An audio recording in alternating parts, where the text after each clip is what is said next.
Μάθημα 1. Ευγενικές εισαγωγές. Λυπάμαι, αλλά μπορείς να μου θυμίσεις ξανά το όνομά σου? Φυσικά. Συμβαίνει στους καλύτερους από εμάς. Με λένε Άννα. Ευχαριστώ, Άννα. Εκτιμώ την κατανόησή σας. Κανένα πρόβλημα. Είναι εύκολο να ξεχάσετε ονόματα στις συνομιλίες. Ακριβώς. Προσπαθώ πάντα να θυμάμαι, αλλά μερικές φορές μου ξεφεύγει από το μυαλό. Είναι καλό να ρωτάς. Δείχνει ότι εκτιμάς τον άλλον. Συμφωνώ απόλυτα. Είναι σημαντικό να κάνετε συνδέσεις. Ναι, και βοηθά στη δημιουργία σχέσεων όταν θυμάστε ονόματα. Θα φροντίσω να θυμηθώ το όνομά σου αυτή τη φορά. Μάθημα 2. Η βοηθή της φύσης. Έχετε ακούσει για τα κούτσουρα νοσοκόμων και το ρόλο τους στη φύση? Ναι, μου φαίνεται συναρπαστικό το πως βοηθούν τα νέα φυτά να αναπτυχθούν. Ακριβώς. Τα δέντρα που πέφτουν κατά μήκος των ποταμών μπορούν να δημιουργήσουν φυσικά φράγματα. Αυτό είναι αλήθεια. Παρέχουν ενδιαίτημα και για διάφορα είδη. Ναι, και βοηθούν στη διατήρηση της υγρασίας στο έδαφος για νέα ανάπτυξη. Η φύση έχει έναν τόσο απίστευτο τρόπο να υποστηρίζει τη ζωή. Είναι εκπληκτικό πόσο αλληλένδετα είναι όλα σε ένα οικοσύστημα. Οριστικά.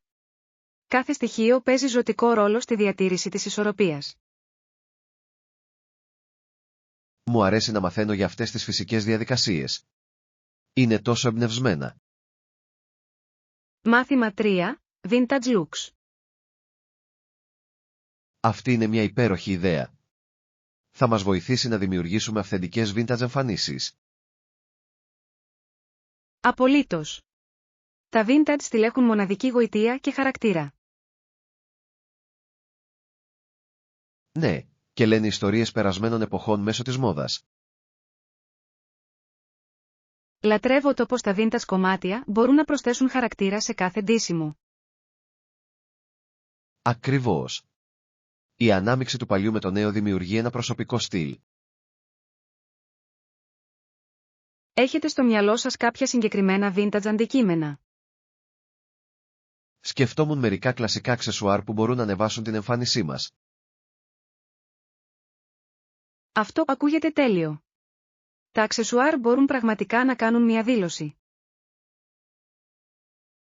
Ας αρχίσουμε να εξερευνούμε τοπικά καταστήματα για μερικούς κρυμμένους θησαυρούς. Μάθημα 4. Μαγειρικές συστάσεις. Χθες ήταν καταπληκτικό.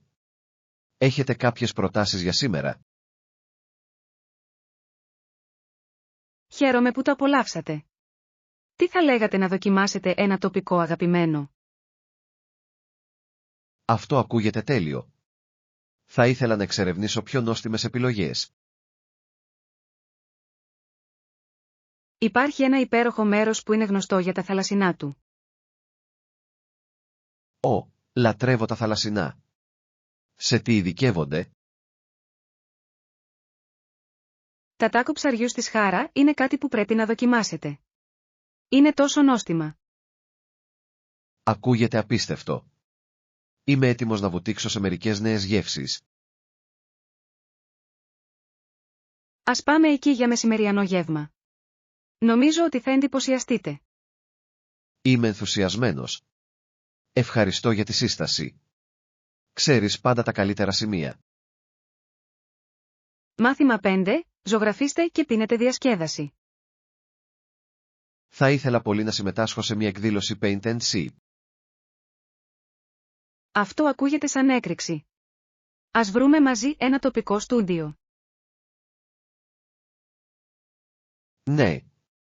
Θα είναι ένας διασκεδαστικός τρόπος να απελευθερώσουμε τη δημιουργικότητά μας. Απολύτως. Επιπλέον, είναι μια εξαιρετική ευκαιρία να χαλαρώσετε και να κοινωνικοποιηθείτε. Έχετε κάποιο συγκεκριμένο στούντιο στο μυαλό σας? Έχω ακούσει υπέροχα λόγια για ένα στο κέντρο της πόλης. Προσφέρουν και κρασί. Τέλειος. Ο συνδυασμός ζωγραφικής με ποτά ακούγεται σαν μια υπέροχη στιγμή. Ναι. Ανυπομονώ να δω τι δημιουργούμε σε Canva. Θα είναι σίγουρα μια αξέχαστη εμπειρία. Μάθημα 6. Ταξίδι γυμναστικής. Οριστικά. Νιώθω πιο δυνατή και η αντοχή μου έχει αυξηθεί σημαντικά. Αυτό είναι φανταστικό. Είναι υπέροχο να βλέπεις τη σκληρή δουλειά σου να αποδίδει. Ναι, τηρώ σταθερά τη ρουτίνα της προπόνησής μου. Αυτό είναι το κλειδί. Η συνέπεια είναι ζωτικής σημασίας για κάθε ταξίδι γυμναστικής. Έχω επίσης επικεντρωθεί στη διατροφή μου, η οποία βοηθάει πολύ. Αυτό είναι σημαντικό. Μια καλή διατροφή υποστηρίζει αποτελεσματικά τις προπονήσεις σας. Νιώθω πιο ενεργητικός και με κίνητρο από ποτέ. Αυτό είναι καταπληκτικό. Συνεχίστε την εξαιρετική δουλειά. Εμπνέεις. Σας ευχαριστώ. Εκτιμώ την υποστήριξή σας. Σημαίνει πολλά για μένα. Μάθημα 7. Αποκατάσταση χώρων. Είναι εκπληκτικό πως η απορρόφηση βοηθά στη δημιουργία περισσότερου χώρου στα σπίτια μας. Απολύτως. Η μείωση της ακαταστασίας όχι μόνο κάνει τα πράγματα πιο τακτοποιημένα αλλά και αναζωογονητικά. Ναι, και μας επιτρέπει να εστιάσουμε σε αυτό που πραγματικά έχει σημασία στους χώρους διαβίωσής μας. Συμφωνώ. Είναι σχεδόν σαν να έχει σηκωθεί ένα βάρος από τους ώμους σας. Επιπλέον, διευκολύνει την έβρεση πραγμάτων όταν όλα έχουν τη θέση τους. Ακριβώς. Λατρεύω την αίσθηση ενός καθαρού και οργανωμένου σπιτιού. Έχετε δοκιμάσει συγκεκριμένες μεθόδους για την απομάκρυνση? Ναι, συχνά ακολουθώ τον κανόνα, ένας μέσα, ένας έξω, για να διατηρήσω τα πράγματα ισορροπημένα. Αυτή είναι μια εξαιρετική στρατηγική. Βοηθά πραγματικά στη διατήρηση της τάξης με την πάροδο του χρόνου. Μάθημα 8. Ράγκμπι και αμερικανική κουλτούρα. Τον 19ο αιώνα, το ράγκμπι δεν τέριαζε με τα αμερικανικά πολιτιστικά πρότυπα. Αυτό είναι ενδιαφέρον. Λοιπόν, πώς προέκυψε το αμερικανικό ποδόσφαιρο από αυτό? Λοιπόν, καθώς το ράγκμπι εξελισσόταν, υιοθέτησε χαρακτηριστικά που είχαν μεγαλύτερη απήχηση στο αμερικανικό κοινό. Βλέπω. Είναι λογικό ότι ένα νέο άθλημα θα πρέπει να ευθυγραμμιστεί με τις τοπικές αξίες. Ακριβώς. Το αμερικανικό ποδόσφαιρο έγινε πιο επιθετικό και στρατηγικό. Αυτή η μετατόπιση πρέπει να έχει απήχηση στο ανταγωνιστικό πνεύμα του πολιτισμού. Ναι, και αυξήθηκε γρήγορα σε δημοτικότητα και έγινε βασικό στοιχείο του αμερικανικού αθλητισμού. Είναι συναρπαστικό πώς εξελίσσονται τα αθλήματα με πολιτιστικές επιρροές, έτσι δεν είναι? Απολύτως. Δείχνει πως η προσαρμογή είναι το κλειδί για την επιτυχία σε οποιονδήποτε τομέα. Μάθημα 9. Προσεκτικές ενέργειες. Για παράδειγμα, όταν περνάει από μια πόρτα, ένα προσεκτικό άτομο θα κρατά την πόρτα ανοιχτή. Αυτή είναι μια απλή αλλά ουσιαστική χειρονομία. Δείχνει στοχασμό προς τους άλλους. Απολύτως. Οι μικρές πράξεις καλοσύνης μπορούν να κάνουν μεγάλη διαφορά στην ημέρα κάποιου. Ναι, δημιουργεί μια φιλική ατμόσφαιρα και ενθαρρύνει τις θετικές αλληλεπιδράσεις. Είναι ενδιαφέρον πως αυτά τα μικρά πράγματα μπορούν να αντικατοπτρίζουν τις αξίες μας. Ακριβώς.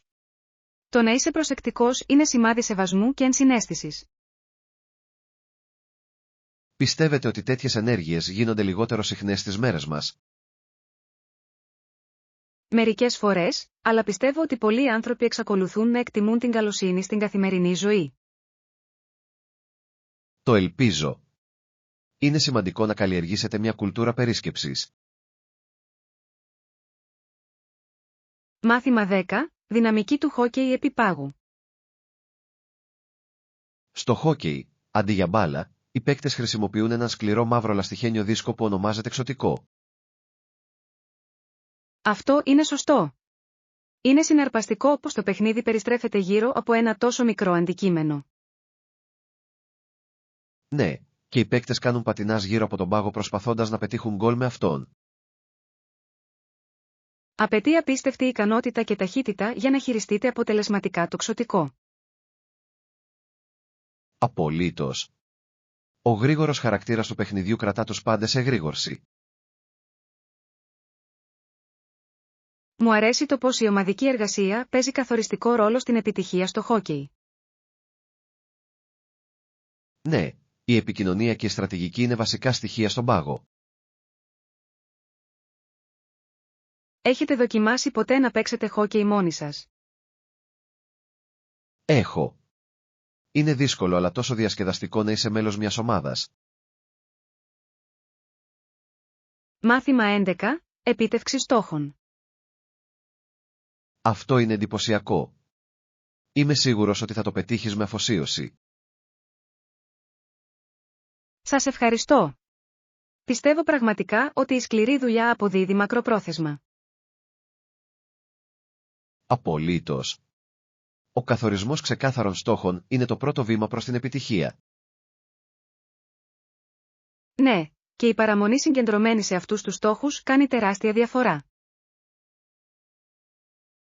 Έχετε συγκεκριμένο χρονοδιάγραμμα για την επίτευξη των στόχων σας?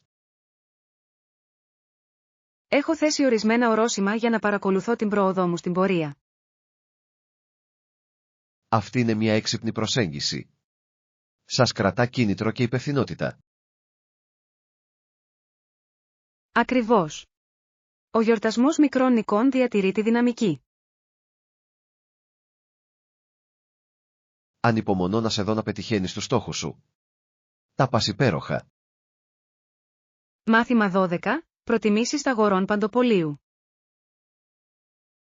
Για ψώνια, προτιμώ να πηγαίνω νωρίς το πρωί. Αυτή είναι μια έξυπνη επιλογή. Τα καταστήματα συνήθως έχουν λιγότερο κόσμο τότε. Ακριβώς. Μπορώ να ψωνίσω με το δικό μου ρυθμό χωρίς να βιάζομαι. Επιπλέον, παίρνετε τα πιο φρέσκα προϊόντα αν πάτε νωρίς. Ναι. Μου αρέσει να διαλέγω τα καλύτερα φρούτα και λαχανικά. Κάνετε μια λίστα πριν πάτε για ψώνια. Οριστικά. Με βοηθά να παραμένω οργανωμένος και να αποφεύγω τις παρορμητικές αγορές. Αυτή είναι μια εξαιρετική στρατηγική. Θα έπρεπε να αρχίσω να φτιάχνω κι εγώ λίστες. Κάνει την όλη εμπειρία πολύ πιο αποτελεσματική. Μάθημα 13. Χειρισμός παραπώνων. Η προετοιμασία είναι καθοριστική σε κάθε επάγγελμα. Πώς χειρίζεστε τα παράπονα πελατών? Πάντα ακούω με προσοχή πρώτα τις ανησυχίες τους. Αυτή είναι μια εξαιρετική προσέγγιση. Δείχνει ότι εκτιμάτε τα σχόλιά τους. Ναι, πιστεύω ότι η κατανόηση της προοπτικής τους είναι το κλειδί για την επίλυση. Τι βήματα κάνετε αφού τα ακούσετε? Ζητώ ειλικρινά συγγνώμη και τους διαβεβαιώνω ότι θα εργαστώ για μια λύση. Αυτό είναι σημαντικό. Οι άνθρωποι εκτιμούν όταν τα ζητήματά τους λαμβάνονται σοβαρά υπόψη. Απολύτως.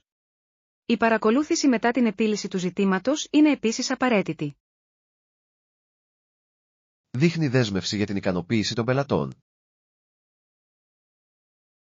Μάθημα 14. Δοκιμάζοντας νέες εμπειρίες. Αυτό ακούγεται ενδιαφέρον. Θα ήθελα να πάω και να δοκιμάσω. Μεγάλος. Μη διστάσετε άλλο. Ας το πραγματοποιήσουμε. Απολύτως. Είναι πάντα συναρπαστικό να εξερευνάς νέες δραστηριότητες. Ναι, το να δοκιμάσεις κάτι νέο μπορεί να είναι τόσο αναζωογονητικό και διασκεδαστικό. Τι έχετε στο μυαλό σας για την επόμενη περιπέτειά μας? Σκεφτόμουν ένα μάθημα κεραμικής. Θα μπορούσε να είναι πολύ διασκεδαστικό. Αυτό ακούγεται φοβερό. Πάντα ήθελα να δοκιμάσω τις δυνάμεις μου στη κεραμική. Τέλειος. Ας βρούμε ένα τοπικό στούντιο και ας κλείσουμε μια συνεδρία. Είμαι ενθουσιασμένος. Θα είναι ένας πολύ καλός τρόπος για να απελευθερώσουμε τη δημιουργικότητά μας.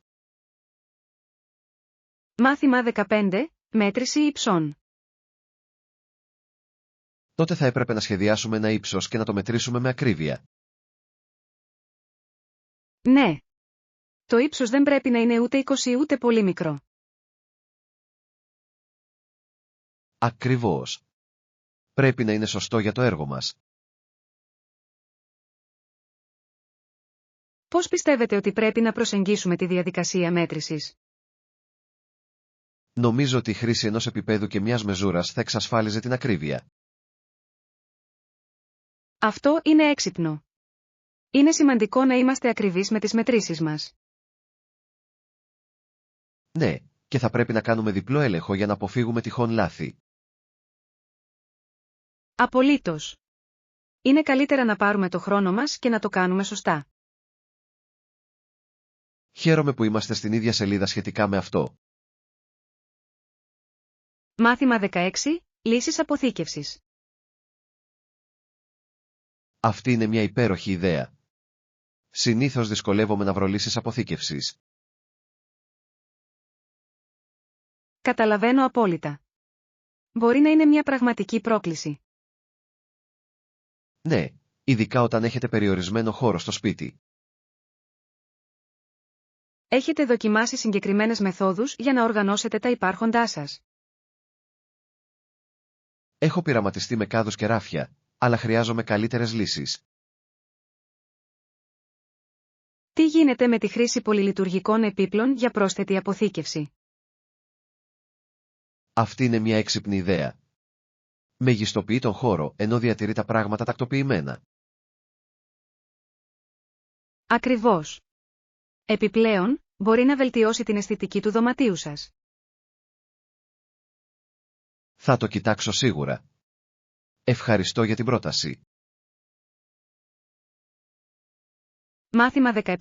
Οικογενειακές αναμνήσεις. Ήταν ένα από τα καλύτερα κύπελα της μητέρας μου, οπότε φοβόμουν ότι θα ήταν τρελός.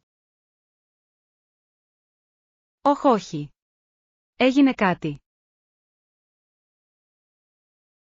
Ναι, κατά λάθος το ανέτρεψα ενώ προσπαθούσα να πάρω ένα σνακ. Αυτό ακούγεται αγχωτικό. Μπορώ να καταλάβω γιατί ανησυχείς. Ακριβώς. Ήταν ένα οικογενειακό κοιμήλιο και ήξερα ότι σήμαινε πολλά για εκείνη.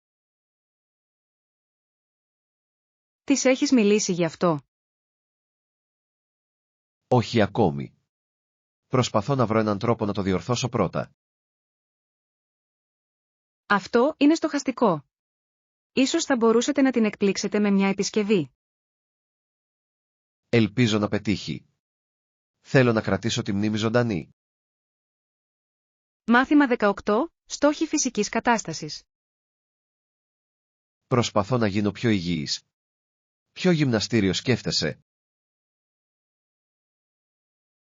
Δεν είμαι σίγουρος ακόμα. Έχω ακούσει καλά λόγια για μερικά μέρη. Αυτό είναι μια καλή αρχή. Τι ψάχνεις σε ένα γυμναστήριο? Θέλω ένα μέρος με ποικιλία τάξεων και καλό εξοπλισμό. Αυτό είναι λογικό. Είναι σημαντικό να έχετε επιλογές για να κρατάτε τα πράγματα ενδιαφέροντα. Ακριβώς. Προτιμώ επίσης μια φιλική ατμόσφαιρα όπου μπορώ να νιώθω άνετα. Καταλαβαίνω. Μια υποστηρικτική κοινότητα μπορεί πραγματικά να σας παρακινήσει. Ναι, κάνει την προπόνηση πολύ πιο ευχάριστη. Ας δούμε μερικά γυμναστήρια μαζί. Θα μπορούσε να είναι διασκεδαστικό. Μάθημα 19, χειμωνιάτικη ζεστασιά. Αφού τελειώσω το φτιάρι του δρόμου, μπαίνουμε στο σπίτι. Ακούγεται καλό σχέδιο. Πρέπει να έχει παγωνιά έξω.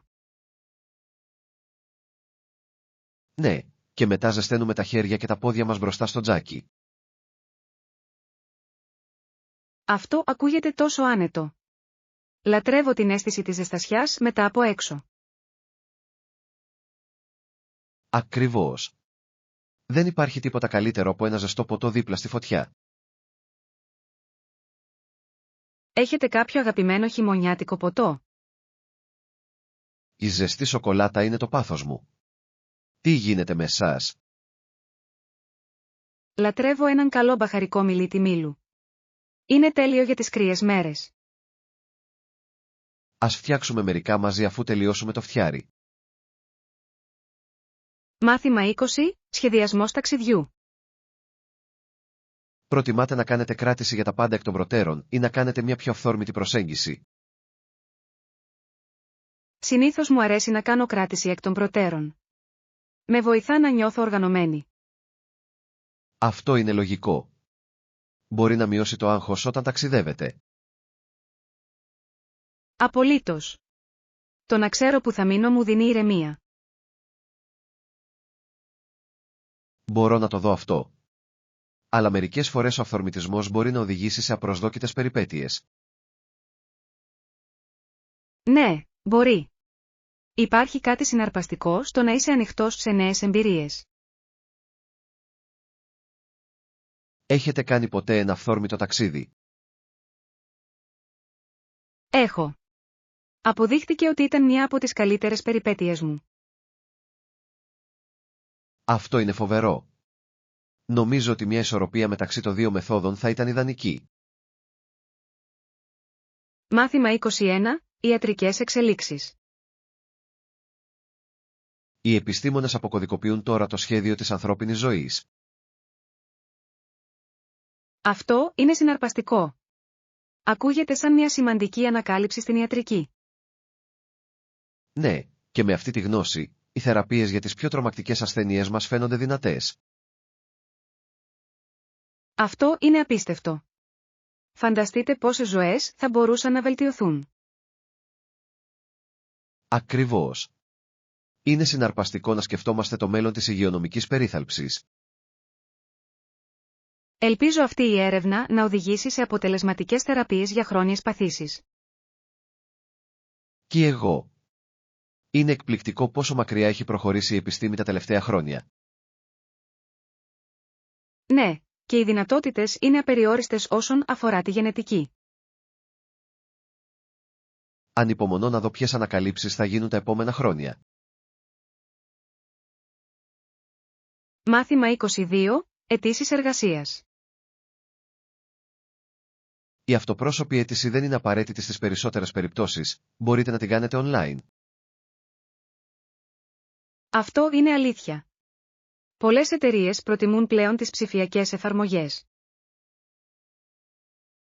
Ναι, κάνει τη διαδικασία πιο γρήγορη και πιο αποτελεσματική για όλους.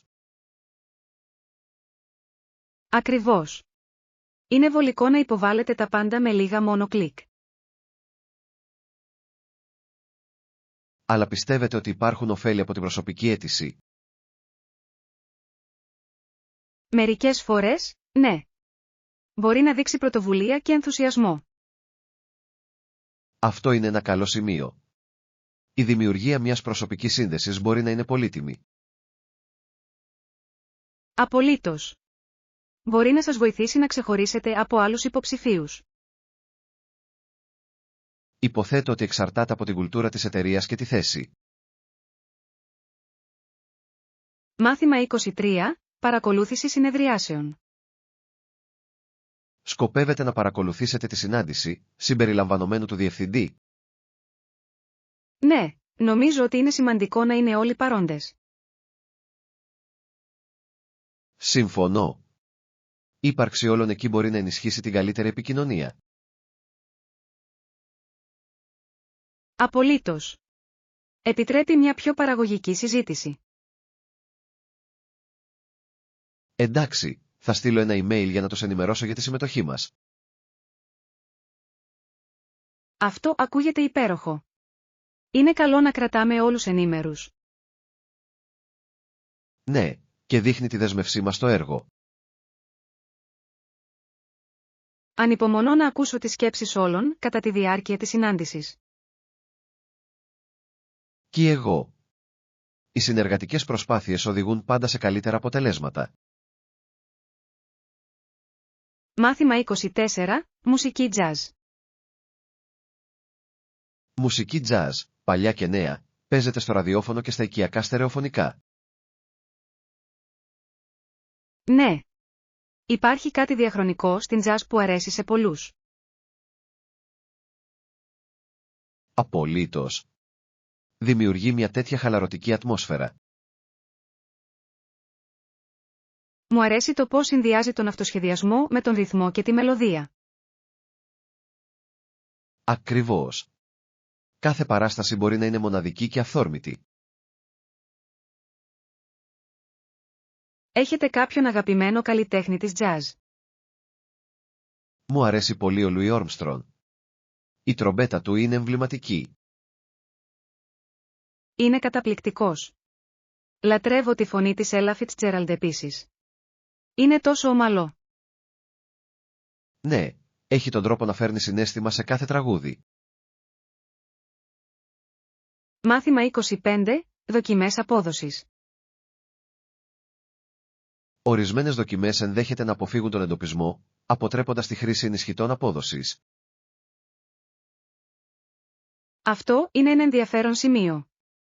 Πώς πιστεύετε ότι αυτό επηρεάζει τον αθλητισμό? Εγείρει ερωτήματα σχετικά με τη δικαιοσύνη και την ακεραιότητα στον ανταγωνισμό. Απολύτως. Οι αθλητές θα πρέπει να αγωνίζονται σε ίσους όρους. Ναι, και η διατήρηση αυστηρών πρωτοκόλων δοκιμών είναι απαραίτητη.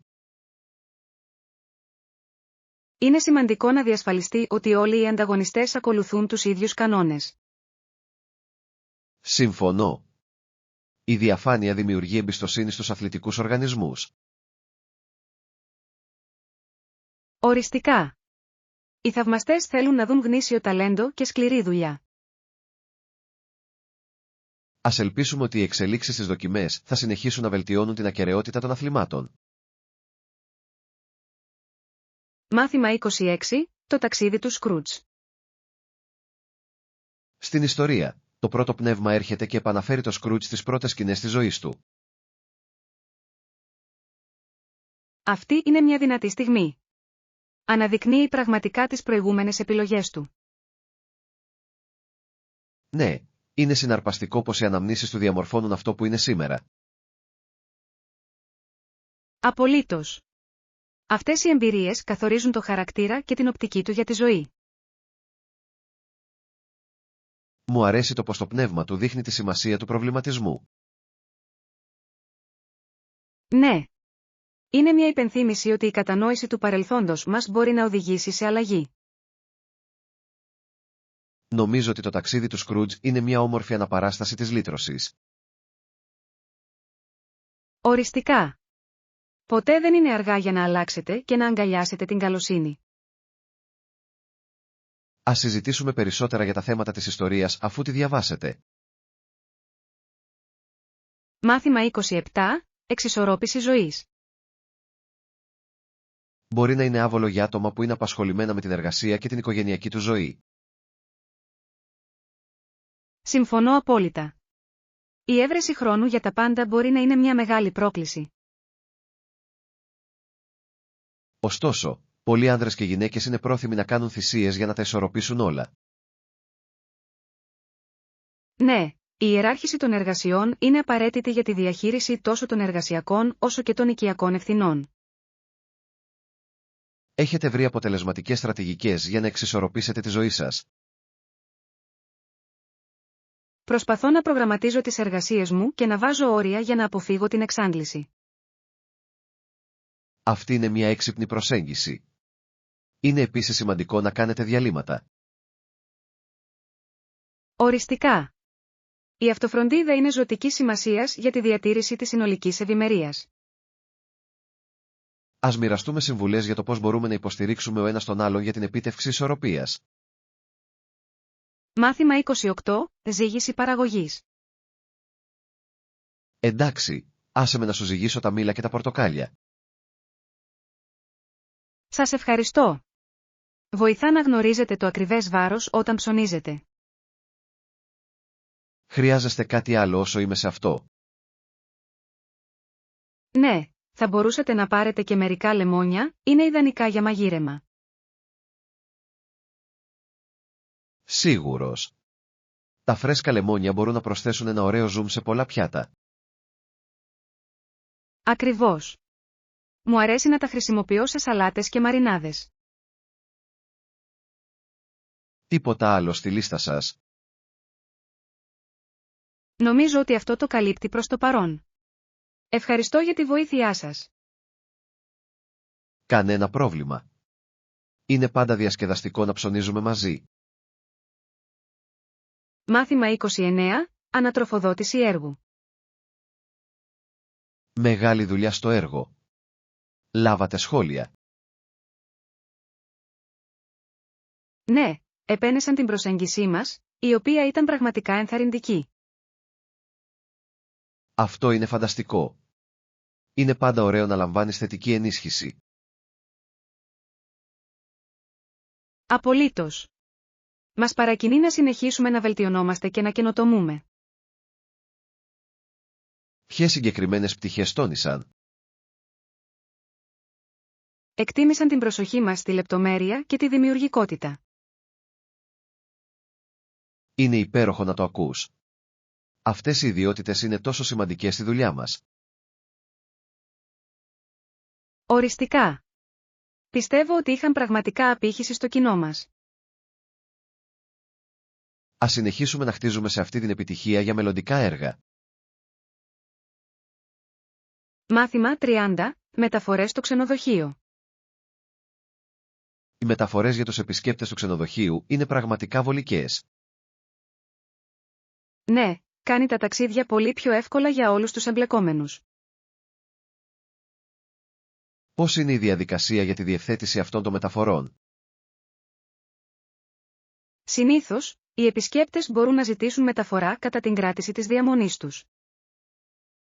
Αυτό είναι χρήσιμο. Εξασφαλίζει την ομαλή άφιξη τους. Ακριβώς. Τους επιτρέπει επίσης να επικεντρωθούν στο να απολαύσουν το ταξίδι τους. Έχετε χρησιμοποιήσει τέτοιες υπηρεσίες στο παρελθόν? Ναι, και έκανε την ταξιδιωτική μου εμπειρία πολύ πιο ευχάριστη. Μπορώ να δω πως θα ήταν μια εξαιρετική υπηρεσία να προσφέρω. Μάθημα 31. Εξατομικευμένη υποστήριξη. Θα επικεντρωθώ στην παροχή εξατομικευμένης υποστήριξης και προσαρμοσμένων λύσεων στους πελάτες. Αυτή είναι μια εξαιρετική στρατηγική. Δείχνει ότι νοιάζεστε για τις ατομικές τους ανάγκες. Απολύτως. Η κατανόηση των μοναδικών τους προκλήσεων είναι απαραίτητη για την επιτυχία. Ναι, οικοδομεί εμπιστοσύνη και προωθεί ισχυρές σχέσεις. Έχετε ήδη εφαρμόσει αυτή την προσέγγιση στη δουλειά σας? Έχω, και τα σχόλια ήταν συντριπτικά θετικά. Αυτό είναι φανταστικό. Οι προσωπικές πινελιές μπορούν να κάνουν τη διαφορά. Ακριβώς. Οι πελάτες εκτιμούν όταν αισθάνονται ότι τους εκτιμούν και τους κατανοούν. Ας συνεχίσουμε να δίνουμε προτεραιότητα σε αυτήν τη μέθοδο στα μελλοντικά μας έργα. Μάθημα 32. Χριστουγεννιάτικες γιορτές. Τα Χριστούγεννα είναι σίγουρα μία από τις πιο σημαντικές και πιο απολαυστικές διακοπές στην Ευρώπη. Ναι, Οι παραδόσεις και γιορτές είναι πραγματικά αξιόλογες. Κάθε χώρα έχει το δικό της μοναδικό τρόπο γιορτής, ο οποίος είναι συναρπαστικός. Απολύτως. Μου αρέσει ο τρόπος που οι άνθρωποι συγκεντρώνονται για να μοιραστούν τη χαρά και την καλή θέληση. Τα διακοσμητικά και τα φώτα δημιουργούν μια τόσο μαγική ατμόσφαιρα. Ναι, το περπάτημα στους δρόμους κατά τη διάρκεια αυτής της περίοδου είναι μαγευτικό. Έχετε κάποιο αγαπημένο έθιμο των Χριστουγέννων? Απολαμβάνω τις γιορτινές αγορές και δοκιμάζω εποχιακά φαγητά. Αυτό ακούγεται απολαυστικό. Είναι ένας υπέροχος τρόπος για να γνωρίσετε τον πολιτισμό.